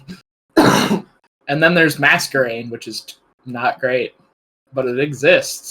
And because of terrestrialization and the ability to like change your Pokemon's type through a game mechanic, it's kind of usable as almost a water bug. Which is probably my biggest complaint about Masquerain, is that it loses its bug water typing that Surskit had. Yeah. But now you can give it back the water typing. Yeah. And, you know, Masquerain being able to, like, Quiver Dance into Hydro Pump is really nice. Yeah, I'd say so. Then there's some cool new bugs to the game, too, like low kicks. Low kicks is so good. That's like one of my top 5 bugs, like instantly. Yeah. Instantly. Freaking 25 years of Pokemon. All of a sudden low kicks comes along. It's just like, I'm just gonna low kicks my way right into your top 5, boy. Yep. Yeah, it's bug dark, and it can learn the fighting type move Axe Kick, because I forget what accuracy it is. I want to say 85 accuracy, but it's base 120 power, and has a chance to confuse the opponent. So that's pretty nice. Powerful. Yeah. It's the first time I've looked into competitive Pokemon at all, so I'm sure some of my builds are very stupid. Like, got Assault Vest, low kicks, with First Impression, Lunge, Throat Chop, and Axe Kick with a Fighting Terra type. There's a little bit where I had my Scizor with a normal Terra type, so that I could do silly Bullet Punch, Quick Attack, Revenge Kill shenanigans, but then I changed that back to Steel, because what else is my Scyther going to do? Yeah. Um, Oh, you got a Scyther and a Scizor. yeah, Eviolite Nice. Scyther. Nice. Yeah, This is the most should make hours a I've team. poured into a Pokemon game ever. I should make a team of Eviolite Dunsparces with different Terra types. Yeah. Would it be good? Probably not, but it's Nah. Dunsparce. Yep. I don't care. Yeah, Dunsparce has an evolved form, so it can use Eviolite, and that's really silly. All right, Neal. The final game you wish to bring up today. What you got? Well, given I haven't talked about it yet, it's a Sonic game. Probably figured it out. It's Sonic Frontiers. Whoa. No, even though I'm discussing this one last, does not mean it's the best game I've played this year. Although I found out preparing for this episode, I didn't actually play that many games this year. So this list was kind of hard to come up with. But anyway, Sonic Frontiers, I still have not beaten, but I have sunk 8 hours into it, and most of that time I've spent running around the open world just having fun, which I think is where this game shines. The cyberspace levels that are like the missions that progress the story, not as fun. The missions with Amy, I haven't even beaten the first one because I don't like it. But this open world, running around at the speed of sound, just fighting random enemies occasionally, all these floating platforms. Honestly, it kind of reminds me of Green Hill Zone in the way that it's basically just a playground for you. Like in that first Sonic game, you could just spend your entire play session just in Green Hill Zone exploring all the little nooks and crannies. And this game has like actual collectibles that it keeps track of. And it's honestly, I was not expecting an open world Sonic game with like collectible hunting to work well, but it does. And I'm really excited that we have a new Sonic formula that works. I like I said, I haven't played the cyberspace levels, so I don't know how much they hold up. I have played them some, but honestly, mostly I've just been kind of skipping through them and playing them once, and maybe going back to find the red rings.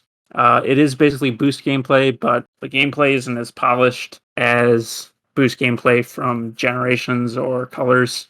Like those games focused on it, so they had a lot less rough edges. I've heard the game is really short, and I've heard various things about the story. All of these things I can't really comment on, but I am having a lot of fun. Yeah, the thing that threw me off of Frontiers, and part of the reason I'm a little bit reluctant to go back and play through it more, was the collectibles, actually. Yeah. Because, like, I don't like it when a game forces you to collect a bunch of stuff in order to progress the main story. Right. I don't mind it much if it's for side content that's optional. Like if you want to go through and collect a bunch of stuff to experience side content, whatever. Mhm. So to me, it almost felt like the whole game just kind of feels to me like they were like, let's make Sonic open world. Mm-hmm. And then they couldn't quite figure out what to do with them. Mm-hmm. Which is kind of why like the rails seem to be just everywhere in just like random spots and stuff like that, which I don't mind that. But the Right. collectible part in order to progress is where it really, really hit with me. It's just like, Mm-hmm. and I've heard in the later game, you've really, really, really got to grind for collectibles. Okay. Like I think the last level you need like 80 of whatever the character item is or more. Oh, Just to progress it. the hearts. Yeah. Yeah, whatever that character on that island, whatever their equivalent of the heart is, because each Right. character has a different version Different of heart. that. Right. But yeah, you need like 80 or more on the last level to progress the story from there. It's just like I'm having a difficult enough time coming up with enough to progress Amy's part of the story on the first island. That does not sound fun to me. Yeah, see, here I've been just running around just for fun, and I get tons of hearts that way because they're just lying around. Yeah, and like if you're enjoying the like moment to moment gameplay of just like blasting around the island and stuff, then it doesn't really feel as much to you, I'm sure. Because like you're more going there to just kind of blast around and enjoy that aspect of it, where I wanted to see the story and where the story was going, and getting stopped cold with that was just like, why? Why? Of all the things that could be considered bad open world design, why would you pick that? Right. Well, the thing is that like to progress the story, only two collectibles really. Okay, 3 collectibles really matter because you've got to unlock the Chaos Emeralds, you've got to unlock the levels and the characters, Amy, Sonic, or Amy, Tails, and Knuckles. So like 3 matter. But like there's the Cocos that are just kind of superfluous, and then there's the blue chips that are for big, which get you some of those collectibles. Yeah, that's the funny thing about the whole thing too, is like they put Big the Cat in there with the option to basically just bypass all the collectibles by fishing. Right. Yep. And I don't know. I guess that's sort of like if you don't want to do that, then there's a way to skip that. And I think that's them learning from the adventure formula, and especially Heroes, of like you have to do everything in the game to win. Like to get to the last story. Yeah, like that just to me is like just kind of hammers home how bad getting like actual story progression behind collectibles is when you have to actually implement a workaround for it as well. Yeah. It's the kind of game that But I mean, I don't want to sound like I'm completely coming down hard on this game either, because I mean, it is not a bad game. Right. There's just that one big thing that just kind of hamper my personal enjoyment of it, but so many people out there are like, yes, finally a Sonic game that hits, and I am like, that's not me. I think the issue here, like, I know you said in a Discord post a while ago that you had an issue of like fans worshiping this game as like the next big thing. Yes, I will. I do want to, however, now that you brought that up and reminded me, I did want to bring that up on this episode too. But like, I do want to say there is a segment of the Sonic fan base that, not like a large portion of them, but there's a very vocal segment of the Sonic fan base on Twitter that I keep scrolling past. I'm not interacting with them because I don't want to, like, this statement alone will probably open up the freaking floodgates. As it is, I don't want to interact with them personally on Twitter, but they're treating like, because this game reviewed well, that now it's basically the second coming of Jesus in video game form, and Sonic Frontiers is like deserving of all these gigantic awards and stuff. And it's like you guys got a good Sonic game. I'm happy for you. But you still having a good Sonic game, especially a good 3D Sonic game, is such a low bar to clear that like just because you've got your good 3D Sonic game doesn't mean it's a good game that stands up next to all these giant award-winning games like God of War or Elden Ring or what my number one will be. I'm not going to talk about it yet, but I know you two already know what it is. Like, you know what I mean? Like, well, yeah, I could see it getting snuffed.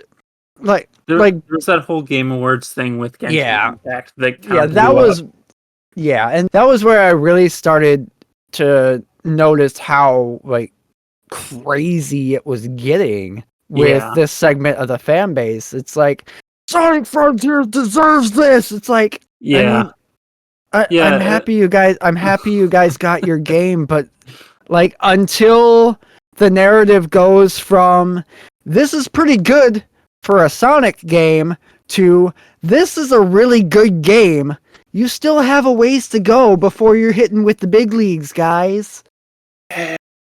So, Lucas, was that you? Yeah. Do you have something to say? Go ahead before I talk again. Just agreeing about the whole, like, this is good for a Sonic game versus good for, like, a great game sort of thing. Right. So here's the thing about Sonic Frontiers that, like, I get where you guys are coming from, and I also agree that the part of the fan base that just screams bloody murder about how great this game is, it's got a lot of issues. Like the collectibles thing you're mentioning, I'm not even playing the game as most people would be playing it. So I'm just having a good time playing the Sonic part of it. So the thing about it, though, that is kind of groundbreaking beyond just, oh, this is a good Sonic game, is this is a good Sonic formula. Yes. 3D space, which doesn't happen that often. Yeah, I mean, this is a great first step. Yeah. But that's all it is. It's a first step. Right. So when we get Sonic Frontiers 2 or whatever they call it, then I think, yeah. But the thing is, like, a well-received Sonic game that creates a new formula that works is very rare. Yes. Yeah. Sonic Adventure was received well at the time, but received poorly as it really released more and more. The next formula was, I don't know what, I guess they did Sonic Heroes was a different formula, sort of. Yeah. Which wasn't received super well. They went back to Adventure with 2006. That was a problem. We don't go there. They did Sonic and the Secret Rings was a new formula that was received well at the time, but like pretty immediately people realized this is not a good game. And then there was Sonic Unleashed was the last time they had a new good Sonic formula. And that game was received poorly despite the new formula being good. Yeah. And the only other time they've gone away from it is Lost World, and that one was received very meh, and this doesn't feel like a Sonic game. Yeah. So that is what's monumental about Sonic Frontiers is, hey, they figured something out again. Yeah. Cool. So I can see why some Sonic fans are treating it like, hey, this is a really important Sonic game, but no, it's not an amazing video game. Flowers pop in on you after Sonic has already walked past them. Yeah. It's got stability issues. Hey, so does Pokemon. Yeah. Hey, what do you know? Got 2 less than stellar performance games, but yet here we are talking about how much we enjoyed them, respectively. Right. Yep. So turns out games don't have to be great in order to enjoy them. Yeah. And I think that is what, like, the people you're talking about miss is that, like, just because you're enjoying this game doesn't mean it's worthy of awards. Yeah. It has to be really well made and executed well before it starts ranking with, The Last of Us or whatever you want Right. to say is the best game of all time. Now, Well, Elden nothing Ring has compares to Super officially Metroid. Elden Ring has officially usurped The Last of Us Part 2 as the game with the most Game of the Year awards of all time, Dang. which is wild, but I mean, I How did that believe game it. get awards? It was good. But moving on to my final game, I would like to give a quick shout out to one last such game that did not make my list because I did not finish it last year. And that game is Elden Ring. It got its mention. It just didn't qualify because I limited myself to games that I actually finished. Also, it wouldn't have made my number one even if I did finish it because of what my number one actually is. And if you've been listening to this podcast at all for the last 8 or 9 months that we've been doing it, you know I'm a pretty big Xenoblade Chronicles fan. Yeah. Well, Only we see got- it every 2 to 3 days on Twitter. Yeah. Well, Xenoblade Chronicles 3 is the best game I played last year. It's one of the best games I have ever played. Like, immediately upon finishing it, I don't remember if I posted it in our Discord or one of the other Discords that we're all in. But I remember immediately after finishing Xenoblade Chronicles 3, I posted in one of our Discords, it's like, we might have to go back and re-record our first episode because I think my list of favorite games has changed. Yep. Every single moment of this game was absolutely phenomenal and has stuck with me. Like, there are moments where the game just turns into an episode of an anime for half an hour, and it's just absolutely epic. And the storytelling is so powerful and emotional.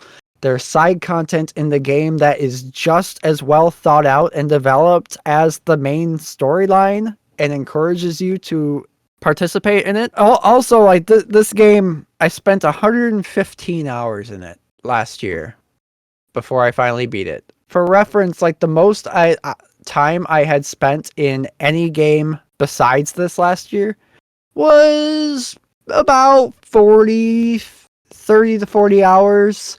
Most games, believe it or not, I mean, I know I come off as like the big giant JRPG guy that plays all these 100-hour games, but really in all reality, a lot of games, once you hit that 30 or 40-hour mark, they really start to lose a lot of their steam with me, and I either just drop it like I did Horizon Forbidden West after 40 hours, or I just like beeline through the story because like I want to see the end of this, but I want to move on to something else also. So for Xenoblade Chronicles 3 to keep me going for 115 hours, and I could have still kept going with it because I enjoyed like just being in that world so much, and the combat was so much fun doing all the chain attacks and like these crazy damage numbers at the end of it, like up in the millions and stuff. It's just so addicting. But for that game to grip me for 115 hours when nothing else could even come close to that is like, there was no way anything else could possibly be my number one game this year.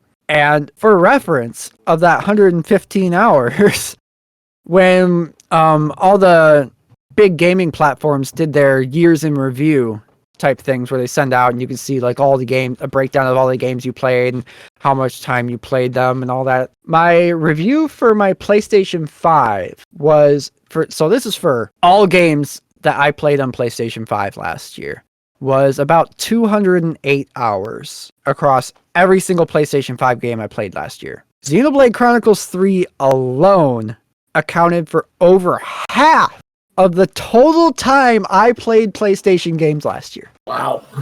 Like, it's just I cannot praise this game enough. It's just, oh my God. I want to play it again. I can't wait until the big story expansion DLC comes out this year because oh my God, I just want to play this game again. It was so much fun. I love all of the characters. Uni's the bus. Senna's the girl with the gall. Just it had such amazing memeable lines like, what about babies? You guys got any babies? Why, yes, yes, I do. Ah, She's right oh my behind god. me. It's just, I love this game so much. And we don't deserve Swimsuit Noah at all. Swimsuit Noah is too good for us all. Yeah. Oh my god. Still remember But- being introduced to that and then like having the big Noah Ragna flex off. Right. Something about guys with big anime hair, red jackets, and big swords.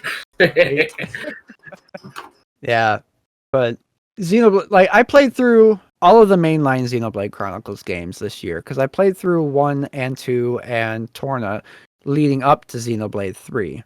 So, and in doing that, like, this series has quickly like catapulted its way up to one of my favorite franchises of all time, right next to Final Fantasy and right next to Mass Effect. Like, it's really, really good, and the storytelling is just out of this world good. And I cannot praise it enough. Play Xenoblade Chronicles 3. It's really good. And the best part about them is they have narrative ties to each other, but they're not done in a way that you can't understand what the story of each particular game is. So it's more Easter eggs than it is like you need to play 1 before you play 2 before you play 3. And that's another thing that just makes it such a great series. Mm-hmm. But anyway, I think that's the end of our list. I think that's the end of the show. That is the end of episode 18. To the listeners, what games were your favorite from last year? Did we mention any of them here today? We'd love to hear from you. You can email the podcast directly at fans.togp@gmail.com and let us know, as well as ask any other questions you may have. And we may read and respond to it on a future episode. But anyway, Lucas, where can they find you outside the podcast? You can find me on Twitter at Karn_evil_999. I follow a lot of wrestling pages. You'll find that out quick. You can also find me on YouTube at KarnEvil9, That One Gaming Podcast. I upload long plays of games that we do for our That One Game series. Stay tuned for new episodes. Check the playlist. You might find a new one. Assuming you remember to make it go live. Yep. Well, they show up in the playlist if they're unlisted. But yes. I just have to remember to unlist or make them public instead of unlisted. Unlist them. Yeah. Yeah. Yeah. What about you, Neal? You can find me every Monday on Twitch at twitch.tv/vmk9 playing Minecraft. Has somebody said that already? I forget. Maybe. Yeah, someone might have mentioned that at some point. It was a while ago. Anyway, you can also find me on Thursdays at around 5:30 doing editing for That One Gaming Podcast on what I call Tech Thursdays. I don't really have a good name for it. I was trying to do the alliteration thing, but I don't even like it that much. Anyway, you'll see me playing with Premiere.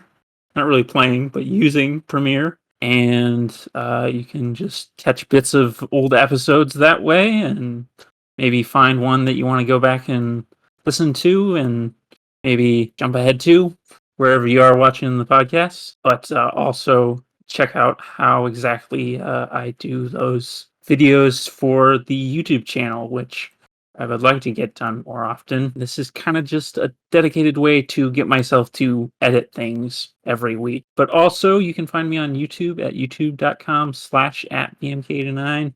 I don't post there very much. I would like to. This comes up every episode. And you can find me on Twitter at IamVMK9, all lowercase. I don't think case man. But I don't post too often, but you can keep up with my streams. And I try to at least comment on people that I know's Twitters just to, give them a little boost algorithm-wise. That's right, Mavis.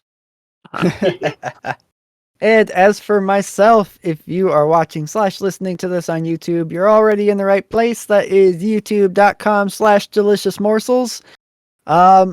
Eventually, there will also be a triangle strategy video review up on that channel.